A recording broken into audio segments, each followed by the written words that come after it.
Hi, I'm Arthur Rorris and I'm the independent candidate for the state seat of Wollongong.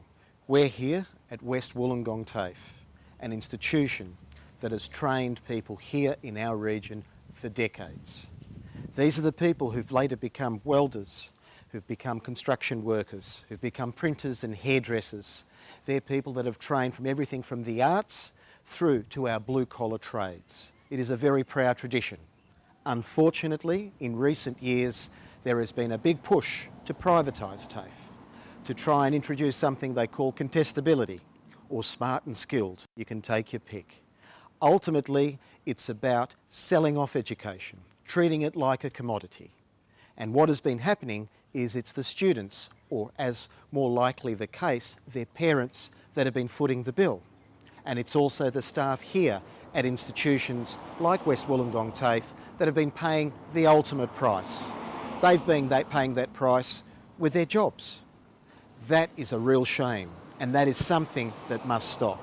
So when we say stop cuts to TAFE, we are talking about decades of skills and training in our community that was once provided on a needs basis and now has a dollar mark, a dollar tag on it, a price tag, where people pay for the privilege of getting skilled so that they can work and be part of our community. That must stop. As an independent candidate, people have asked me, what can you do?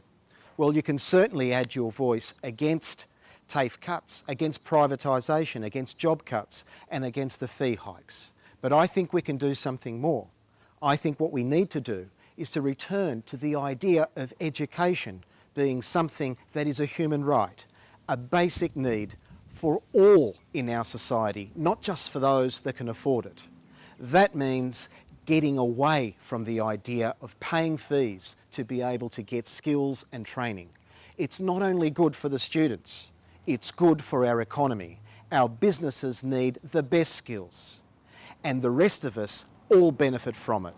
That's why we should stop the cuts to TAFE, and that's why we're here. All around the world, countries are removing barriers to skills and training and their education systems.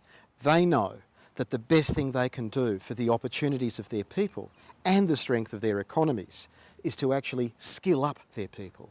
And that means removing the barriers, reducing and removing the fees, and having good, qualified and enough teachers to be able to do the job. Here in Australia, we've gone the other way. Our TAFE system is facing a great threat from privatisation, a great threat from increasing fees that are keeping the students out. I say what we need here is a total rethink of the way we approach our TAFE systems and our education systems. We need to come back to the view that there shouldn't be fees for people skilling themselves up, for giving our businesses the best trained workforce that they can have access to, and things that prohibit and prevent people from attaining their full potential. What this means is that we need to remove the fees and actually restore the courses. We should be having a greater diversity of skills, not less. That is what's going to make us competitive, and that is what's going to give people the greatest opportunity to reach their potential.